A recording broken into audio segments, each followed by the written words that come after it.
All right, good morning, good morning. It is Monday, last week before school starts. I know it's been a long time since I've done some teacher videos, and I wanted to just kind of give you my ideas of what I'm going to be doing and trying to get it in.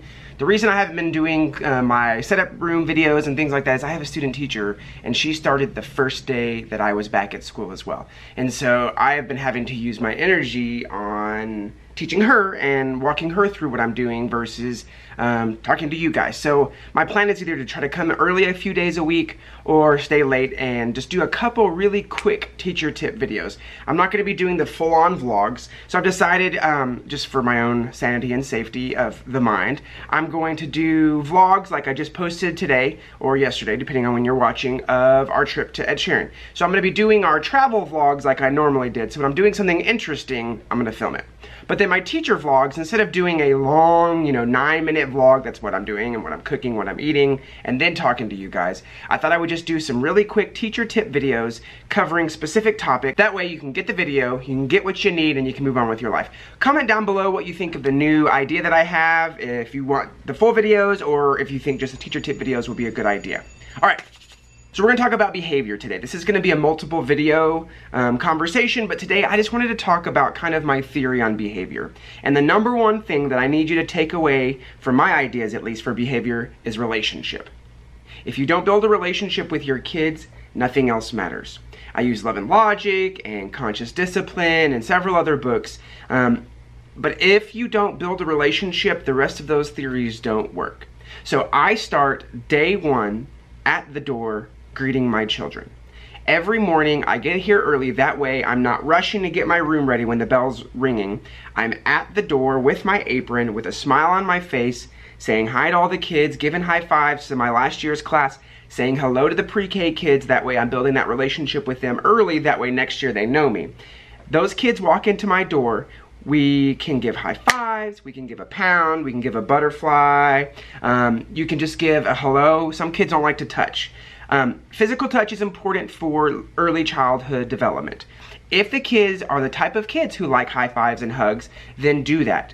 As I walk around the room in the morning, once I've greeted all my kids, made eye contact, let them know that I'm glad that they're here. As I teach, while they're eating, all of those things, I walk around, I pat them on the back, I kind of ruffle her hair a little bit. Just those little small moments that I am making eye contact and really making a connection with that child really go a long way in building that relationship. Now, once I've built that relationship with my kids, once they trust me, once they love me, once they're wanting to be around me, then they are going to go a lot farther in wanting to help me have a good day. So, building the relationship is the number one most important thing. Number two, don't break that relationship by using sarcasm, fear, and hatred. If you build a relationship with your kids, but then immediately turn around and when they get in trouble, you shame them or you make them scared, that relationship starts to diminish. So when my kids mess up in my classroom, it's not they've broken my trust or they've hurt my feelings, because their decisions have nothing to do with me. When they mess up, my job is to give them a mirror, not really, but I am the mirror, to give them a mirror so that they can reflect on what they've just done and how it affects the people around them and how it affects their day and how it affects them as a person. So if I can take myself out of the situation to where the problem and the child is happening and I'm standing with the child helping them reflect on what's happening, I'm building that relationship even when the child's in trouble. Okay, so number one, build a relationship. Number two, keep the relationship. Okay, don't lose it. Number three, a consequence needs to be a logical consequence, not something that hurts. If your goal is for your child to cry, be upset, be angry, you're not consequencing them on the right reason. You're punishing them.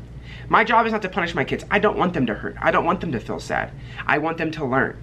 So instead of punishing them, I'm making sure that the consequence makes sense.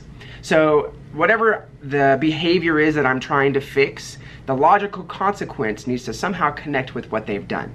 Versus if it's they've wasted my time, then the logical consequence is I get that time back later. If they've broken my trust, the logical consequence is they don't get to participate in whatever it was that they were doing that broke my trust. If they steal tickets, the logical consequence is they no longer get to have tickets for a little while until they earn that trust back. As you build a relationship with your children using empathy, and as you use consequences instead of punishments, that is the first step in really good classroom behavior management, is building that relationship with your children. Some other things that I'm going to be going over in some later videos is some of my tips and tricks for Love and Logic, my ticket system for encouraging good behavior in the classroom, academies, and how I get kids to do things that they're not very good at. So getting started with number one. I hope you guys enjoy the really quick teacher tip videos. Post down below if you like this little bit faster format. Thanks for tuning in, and I'll see you next time.